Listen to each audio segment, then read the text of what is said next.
Assalamu alaikum. Welcome to Dialogue. I'm Taimur, Shamil. Today, Pakistan, China, Russia, and United States met in Moscow to discuss the peace process in Afghanistan. This meeting was very important because all four big countries have been discussing about the peace and stability in the region and peace and stability specifically in Afghanistan. Afghanistan has been very crucial for the regional peace and especially for Pakistan, because Pakistan has dealt with all those challenges that have been going on inside Afghanistan, and we have also felt the heat of what has been happening, the war that is going on in Afghanistan. There is no one war in Afghanistan, as people say. There are many wars fought at different levels. There is this tribalism, there is this ethnic divide as well that has been an issue inside Afghanistan. Proxy wars have been there. United States, many other countries have been fighting a war for their own control, for that matter, in one way or another. And the peace situation in Afghanistan at the moment is not very, I would say, likely, in a sense that still Taliban continue to attack several installations in Afghanistan. They don't accept the Taliban, the Kabul government, and though the elections have taken place and there would be a new government in the future, but what would be scenario? What would be the scenario, the situation, political situation in Afghanistan once there is a new government? Would the Taliban accept the new government? Would they, let's say, share the power with the Kabul government, or would they deny any legitimacy to the new Kabul government that would be coming in, the way they denied to the Ghani administration earlier and to the Karzai administration? Or would the Kabul government would be willing to share the power with the Taliban? These are the main questions. And the bigger question is the future, the political future of Afghanistan. US might withdraw troops, they might not withdraw troops. That is also one of the major concerns, because the peace deal that US talks about, that the Americans have been talking about with the Taliban, the peace deal, though many people think that this might also be called the withdrawal deal, but the peace deal was called off by the US president himself, and we are back to square one, and this war might continue. But as I said in my introduction, that four countries, Pakistan, China, Russia, United States, they met in Moscow and they said that they have agreed that the violence should stop from all sides, and that they all support the Afghan-owned and Afghan-led peace process in Afghanistan. We are going to talk about this, all these things that I have mentioned, with our special guest today in the studios. Our first guest is Dr. Amina Mehmood, renowned senior academic and an expert on international relations and also on Pakistan's foreign policy. Welcome to the show, Dr. Amina.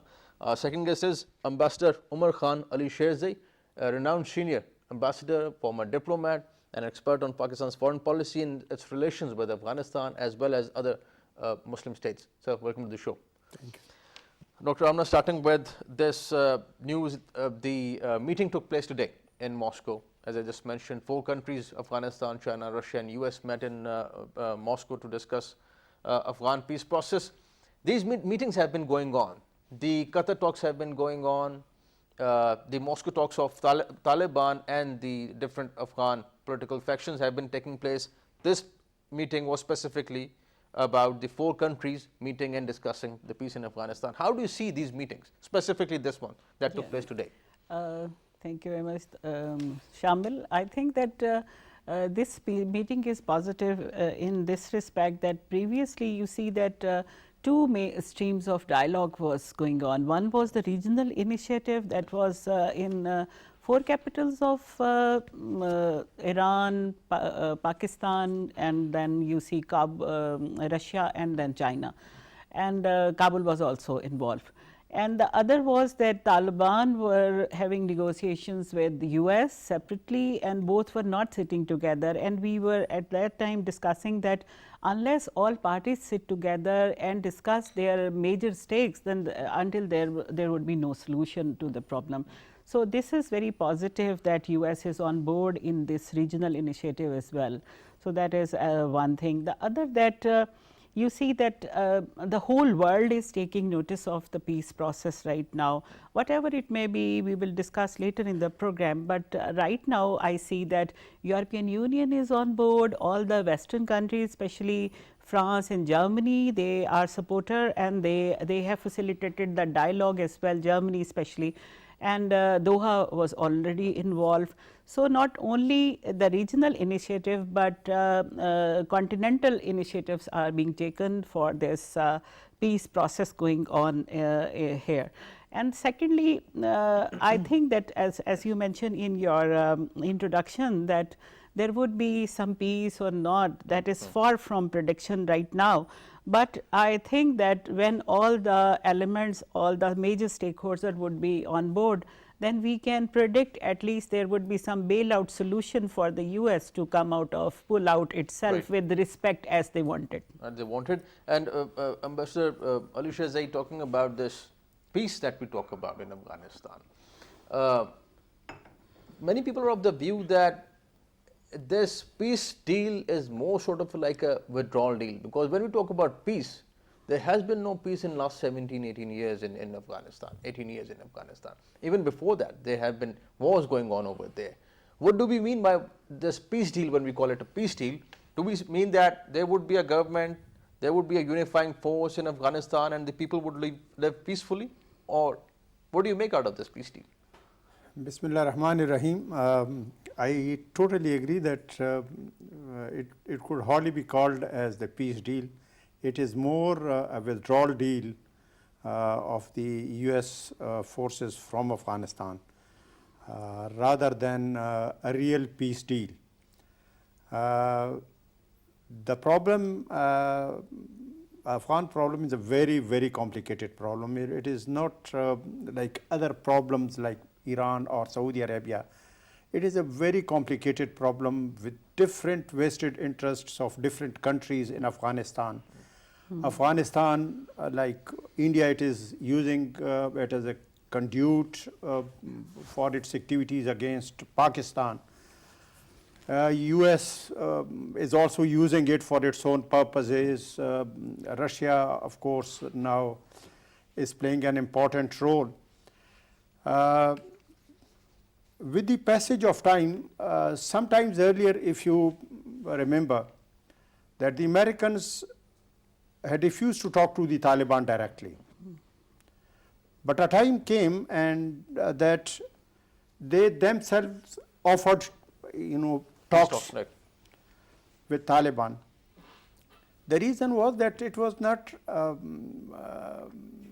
in the interest of the United States to continue this long drawn presence in Afghanistan.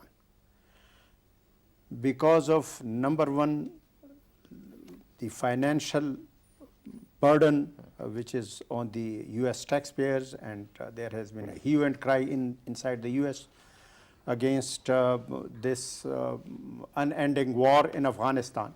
And they have lost many troops for that matter. And I was coming to that beside the financial loss, a lot of human losses have also occurred.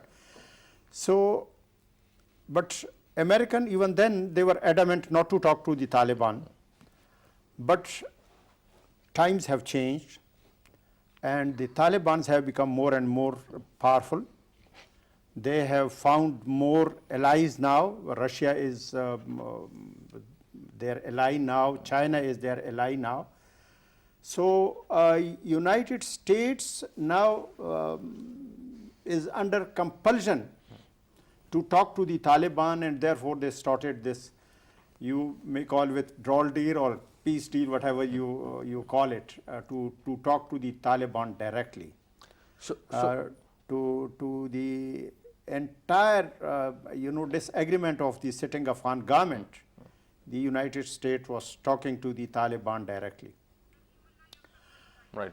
The problem is that United States now feels that Taliban's, with the passage of time, have become more and more powerful, and they are becoming more and more powerful.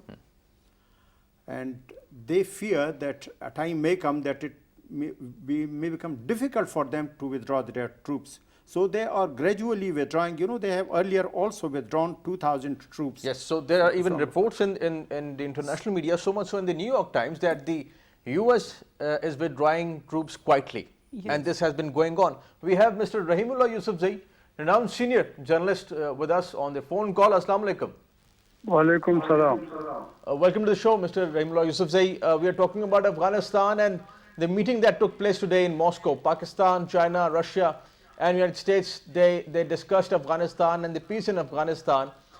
We were discussing this with Master Alisherzai and with Dr. Amina, that many people are of the view that they don't, is it a peace deal? Should we call it a peace deal, or is it more like a withdrawal deal for US? Because when we talk about peace, peace actually has perhaps not been there for the people of Afghanistan for the last 18, 19 years, or even before that. How do you see it, the peace in Afghanistan? Regarding the Moscow meeting, this is, now I think becoming a regular feature. So the Americans and Chinese, Russians and Pakistanis, they are holding consultations and talking about the next steps that could be taken for restoring peace in Afghanistan. So that's, something which is very significant now because these countries have high stakes in Afghanistan. Regarding the other part of your question, whether it's a peace deal or a withdrawal deal, basically it's a withdrawal deal, but it will lead to peace. Because if there's a withdrawal of US forces, Taliban would then be observing ceasefire, and then when the foreign troops fully withdraw, then the second stage of the peace process will begin. Until then, it is being held up. The second stage is, to have this intra-Afghan dialogue, and that can only take place, according to the Taliban, if the foreign troops withdraw. So I think we can say that, it is a withdrawal deal for the Americans, but for the Afghans, actually, it's a big step towards peace. And what are the prospects, let's say, for peace? For instance, if there is a withdrawal, as you just mentioned, two scenarios. If there is a withdrawal and then the Taliban talk to the other parties in Afghanistan, do you think that the elections have taken place already, right? And the Kabul government, let's say, would accept the Taliban as power sharing party, let's say, or the Taliban would accept the Kabul government? Would that be a case? I don't think there is going to be a power sharing agreement or arrangement. I think basically the Afghans among themselves have to agree on the next steps for, the peace process in Afghanistan. So they have to agree about the constitution, whether there could be amendments, they have to exchange prisoners, they have to decide, if there could be next, new elections, because if there's a deal between the Afghans, Taliban and their opponents, and Taliban, if they are willing to take part in the elections, if they're going to become a political party instead of an armed group, they will definitely demand new elections. So that also will have to be discussed. There will be many issues which have to be resolved by the Afghans themselves, but the Afghans alone cannot do this. They will need support. They will need, outside support, help, facilitators, and then also guarantors for any agreement which they will have reached. So it's going to be a long and complex process, and there will be no easy solutions or any shortcuts. So I think we have to wait and see how this goes. And the way it is called the peace deal, do you see this peace deal that was called off by the US President Trump? Do you see this peace deal coming back on track in near future, let's say? What are the prospects? I am sure the Americans will return to the negotiation table. Already the Mehmood is exploring the possibility of resuming the peace process, the peace talks. He has been to Pakistan. Pakistan helped him to meet Taliban delegation in Islamabad. Then he was in Europe consulting his NATO allies, and now he's in Moscow, trying to figure out how the Russians, Chinese, and Pakistanis can help. China is also holding an intra-Afghan dialogue. So a number of things are happening. I think the Americans, would resume the peace talks with Taliban. There is no other way.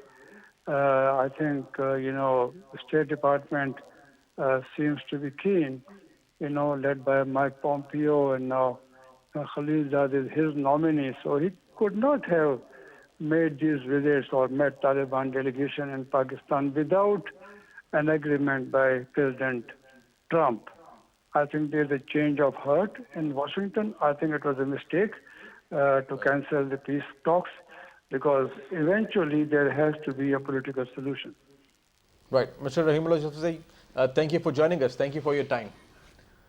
Dr. Amina, Mr. Rahimullah Yousafzai made some very interesting points that, first of all, the scenarios that he was talking about, that if there would be a withdrawal, then we can talk about peace. And this is actually the main question, that how would, the next elections, he said, there might be next elections and Taliban might ask for next elections, but do they accept the democracy, the kind of democracy that is there, the Western democracy, or would it be more sort of kind of a jirga thing? Sir, you can comment on that. What do you think about this?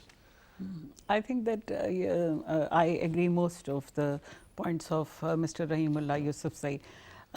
But at this point, I would contradict with him that if we say that peace would be, withdrawal should be first and peace would come with that After withdrawal. that, right. But our experience is not that. Last time when US withdrawal Soviets, happened, yes. and that followed by the disintegration of Soviet Union, then Afghan again went into turmoil and anarchy, and there was, we cannot say that that was total no peace in Afghanistan, but that was situation of anarchy. Right. On most of the areas, there was no writ of Kabul government, whether it was the previous government or Taliban. And the Mujahideen and the Taliban And even later by the Taliban even. There was lot of resistance. So intra-Afghan peace process is more important than the peace process going on right now. And that is sponsored by China, and previously it was going on by sponsored by Russia, Pakistan and Iran. I think that is more important, and Afghan has to be agreed on some formula, and they don't have that much capacity to agree without any mediation if we say that after the withdrawal they can negotiate and come to some solution. This is a very important point, Ambassador Alisherzai, that Afghans, as Mr. Rahimullah Yousafzai mentioned, Afghans need support and they cannot do it alone. Do you agree with this statement? First of all, I would totally agree with what Rahimullah Yousafzai said, because me and Rahimullah Yousafzai have been following the Afghan issue for quite a long time. So we know exactly what is going to happen and how it should happen. Without the withdrawal of the US troops, the Taliban would not talk. They would, there would be no deal with the any government, Kabul government, with the US government without the withdrawal of their forces. Of course, the Afghans, they are very shrewd people. They would certainly, after the withdrawal of the US troops, they would sit together and they would form an interim government for holding fresh elections, because these present elections, they have all been rigged. Even there are the allegations from different quarters of rigging, and so these elections, and Taliban otherwise also boycotted these elections. And very low turnout, by the way. And less the than 20%. vote turnout was so low. So there have to be new elections, but under a new interim setup. And of course, Taliban would be the biggest stakeholders. Even right now, practically the Taliban are controlling more than 70% of the Afghan territory. Right. They have appointed their own governors, their own administrators. It is just a figurehead government, a puppet government sitting in Kabul, having control only in Kabul and the big cities, that's all. And that also with the full support and armed backing of the Americans. So, but again, if let's say this is the scenario which you are saying, absolutely, they control a lot of area in Afghanistan, but the people of Afghanistan, people of Kabul, north of Afghanistan for that matter, there are other ethnic groups as well living in Afghanistan, Dr. Amina, the Tajiks as well, the non-Pashtuns. would it be easy for them to accept the reality that, say, if the Taliban are a reality over there, if they come into power, do you think that Taliban over the years, they have also changed? They have been open to the world? Let me reply to this question, because Taliban have of course realized Ground reality. the ground realities, and that was the reason that they had meetings in Doha with all the Afghan factions In Moscow, right? in Moscow also, and they would not take a solo flight. They certainly will take on board all the stakeholders in Afghanistan.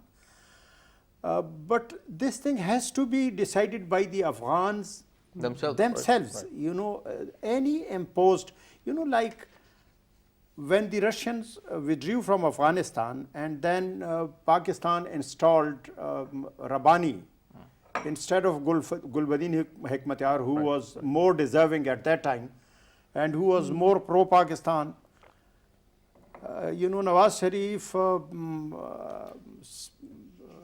brought Rabbani and the subsequent problems that we faced with Rabbani and his government.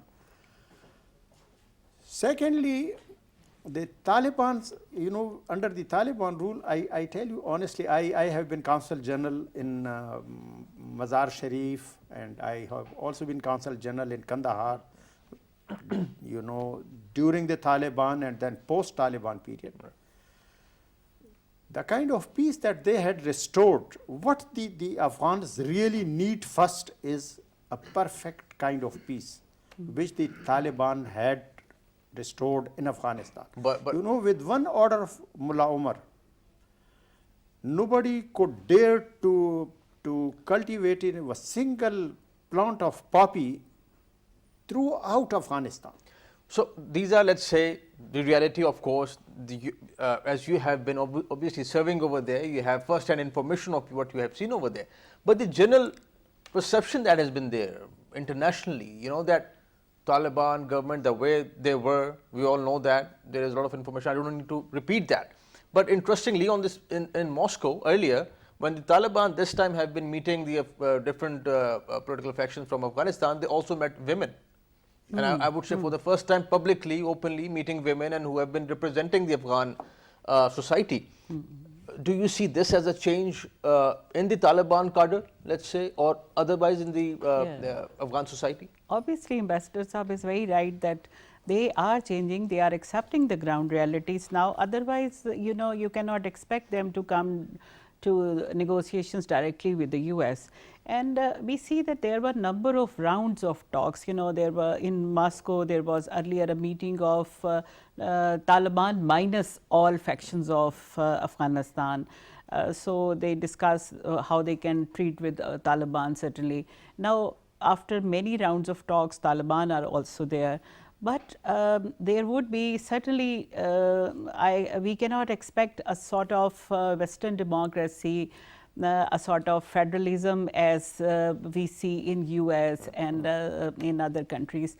There would be some Afghan solution that would be based on satisfaction to all stakeholders, and that cannot be, that is not predicted in the near future. You cannot say that it would be established in months. Positively, we are all optimists that since they are sitting on the negotiation table, intra-Afghan dialogue and international dialogue, that there are hopes that they can be fruitful. But I wonder, as Ambassador Saab is saying, that peace is something which is negotiated by Afghans only, and that cannot be dictated. And Pakistan, that the assumption, I don't agree with the assumption that we want to have a pro-Pakistan government in Afghanistan. You see that, as he just mentioned, that on the assumption that person was supported in, though it was compelled by the circumstances or whatever, we cannot say right now. But at that time, it may be a false decision, it may be a wrong decision that was counterproductive for the Pakistani interest. Right. So we should leave all the things to Afghans, and they should decide and leave them alone. We can only facilitate to sit together and negotiate their own terms. You know, there are a number of factions. One minority is 30%, the other is 10% and 2%. No doubt that Taliban belong to Pakhtuns and they are the largest faction, and no doubt that they are controlling more than or around 70% of the area, but that is against the will of those people who are feeling discontent over there. So, if that would be that there should be some formula of representation of all the minorities, then there would be a interim government that would be representative of the Afghans. That would be the better solution.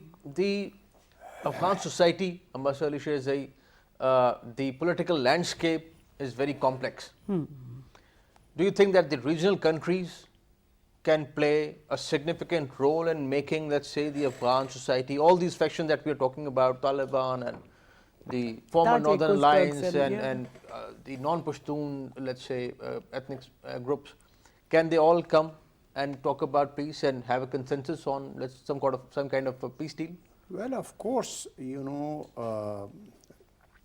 all these regional countries, especially Russia, China, Turkey, Pakistan, they are in a position to manage these affairs, to talk to the Taliban, but the Taliban first and foremost demanded the withdrawal of the US troops. Once the foreign troops leave Afghanistan, Afghans are very intelligent people. They would manage, as I said earlier, their affairs better than we can manage our affairs. Of course, they may need a little bit of reconciliation or sort of negotiations amongst themselves through a third party like the regional countries.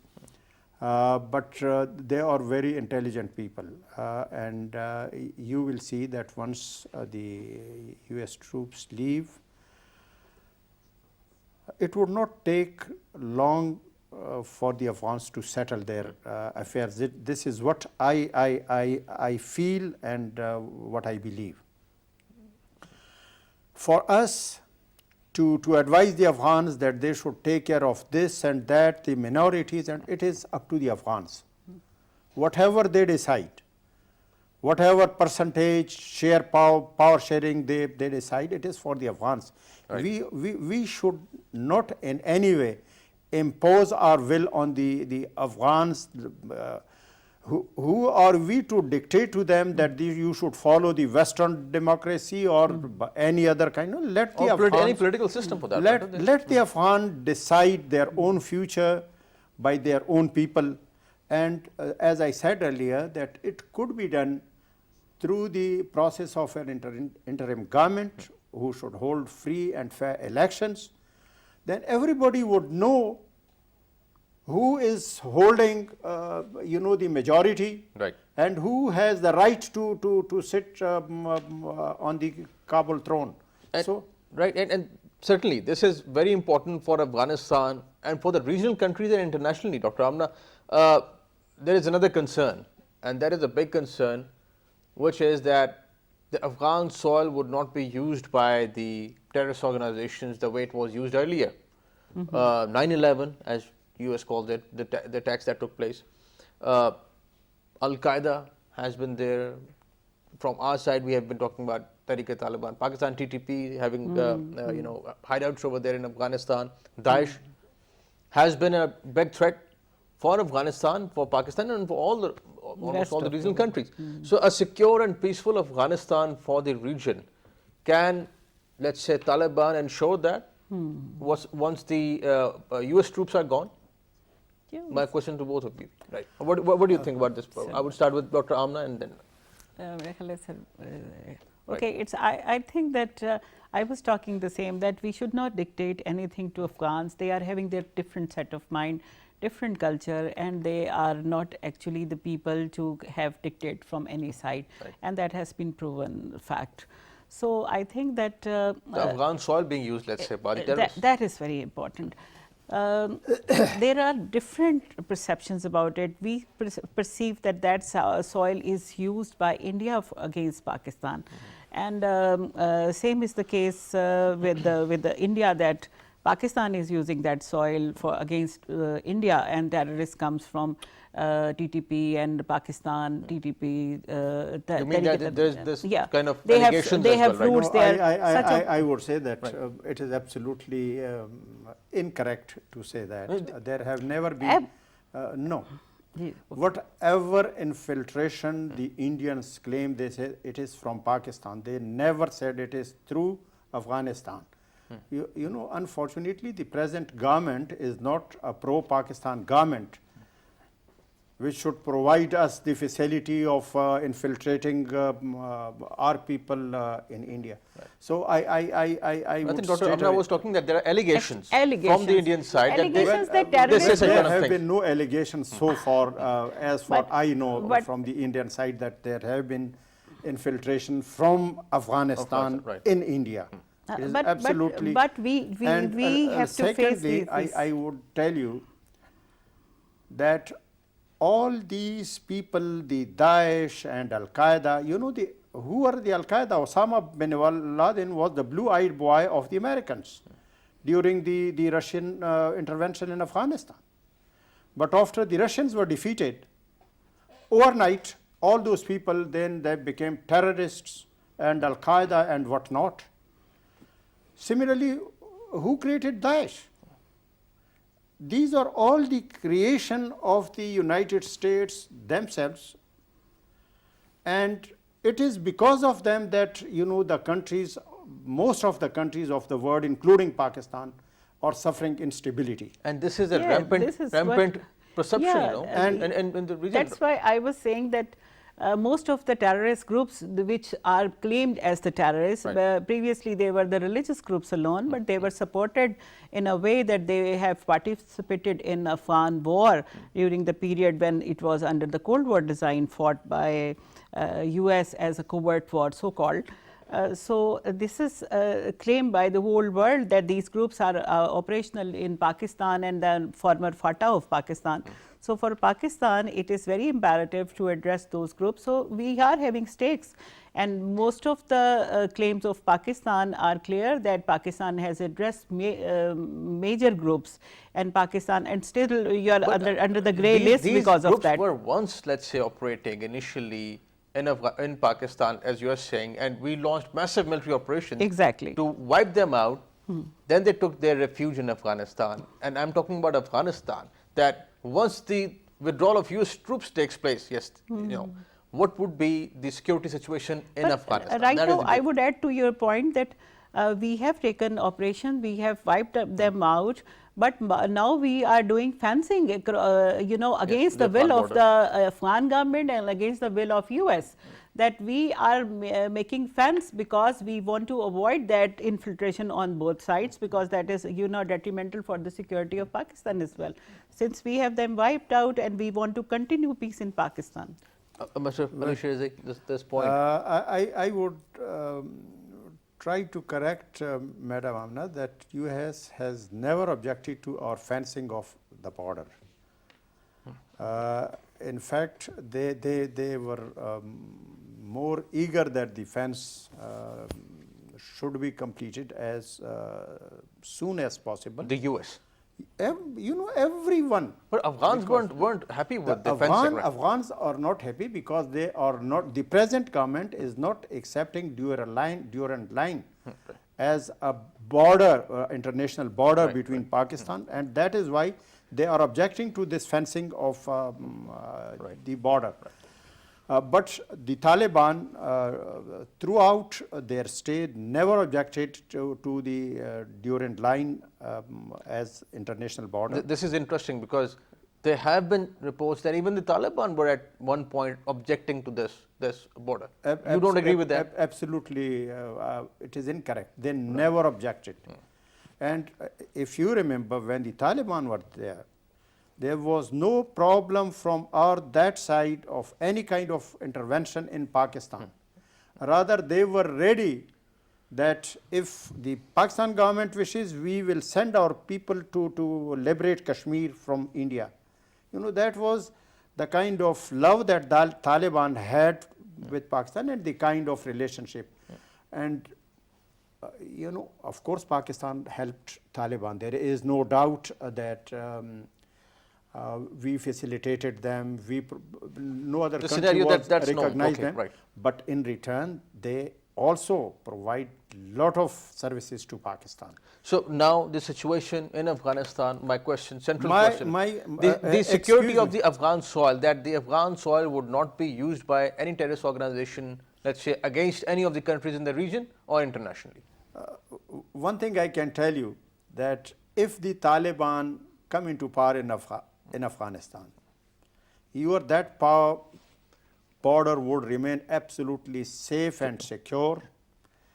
They have never done anything against the interest of your country. And similarly, there were no reports of any terrorists being sent by the Taliban. You know, the truth of the Taliban were, matter of course, is that that kind of government was not acceptable to the West and to the US, because they thought that the kind of government that Taliban had brought in Afghanistan, that it would be then replicated in Pakistan and all these countries which the United States didn't want, that there should be Sharia, there should be, peace. They always want turmoil. It is always in their interest, to sell their arms and, unfortunately everywhere. Now, you see the problem in Iran and Saudi Arabia, Yes, they immediately sent 3,000 of their troops, and every soldier getting more than $20,000. So it is, the US always tries to create a situation themselves. So there would be no problem from the Taliban side once they take control of the affairs in Afghanistan. And otherwise, it is with the connivance of the United States that Afghanistan is being used as a conduit against Pakistan. It is with their connivance. It is not that the Afghan alone. The Afghans cannot open their mouth without the proper permission or backing. You mean the present situation, the political powers over there, Dr. Amina? Yeah. This perception has been there. Of course, a lot of misunderstandings. The relationship between Pakistan and Afghanistan, there have been ups and downs. But recently, the diplomatic overture, that was the initiative, I would say, taken by Pakistan, Afghanistan, Pakistan Action Plan for Peace and Solidarity. So both countries are working on it. Couple of areas that we'll be working on, and we'll be cooperating in all those areas. How important is the diplomatic, let's say, initiative at the moment? Because there is this transition, and we also have to see that we have to improve our relations with our neighbors, all the neighbors, especially Afghanistan. Exactly, because Pakistan and Afghanistan, they are having such relationship, and they are adjacent to each other, having geographical proximity in a way that their peace in one is guarantee of the peace in other countries. So I think that is very important, and Pakistan did every time when there is new government in Kabul, and you see the new presidential elections has been completed, and result would be whatever it would be. Pakistan is always ready to negotiate with the new government, offering them all support, and all the presidents visited Islamabad and reciprocally high level visits to Kabul as well. Yes. And this is a routine, I think. And at the same time, Pakistan is facilitating intra-Afghan dialogue and international dialogue and regional dialogue. That is, in fact, Pakistan's support. And I think that should not be more than that. Pakistan should not be a party in any sort of solution to Afghan problem. That should be sponsored by Afghan factions, all of Afghan factions, and new government, maybe it may be interim or permanent. Pakistan is ready to negotiate with them. That should be Pakistan's stand. And this is a very important point that Dr. Amina made, Mr. Alisherzai, that we can perhaps, Taliban were here, by the way, in Islamabad, as we all know. Yeah. Khalilzad was here, the American envoy in Islamabad. Pakistan should not overcommit, as Dr. Amina, I would assume, was saying, and generally that is the perception, Do you think that this should be very clear, that what Pakistan can do, and Pakistan would not become a scapegoat, in this whole thing? Taimur, it has been our stated policy that we would work as facilitators, not negotiators. So Pakistan has been facilitating the talks between the Taliban and the US government and the all other opposition parties in Afghanistan. So Pakistan, it is our stated policy that we would facilitate whatever force can bring peace in Afghanistan, and whatever Pakistan can do to bring peace in Afghanistan, we would help and support all those efforts. And we have been doing it, and we will keep on doing it. It is our stated policy. Right. Of course, as you rightly said, diplomacy plays important role in solving such kind of problems. Alhamdulillah, Pakistan, as for the diplomats are concerned, we have world-class diplomats who are capable to represent Pakistan at every and any forum in the world. And I hope that this time when Trump realized that he made a mistake of cancelling those talks, and again the talks have been resumed, and Zalmay Khalilzad is doing a shuttle Diplomacy. trips, here and there. So now the Americans have realized that they can never win this war in Afghanistan, and the best for them is to withdraw their troops in a respectable manner, rather than getting a more humiliation for their country and for their troops. Right. Thank you so much for joining us, Dr. Amina. Pleasure having you on the show. Ambassador Alisherzai, thank you for joining us. Thank you for your time. Thank you. That's all from today's dialogue. See you next time. Khuda Hafiz.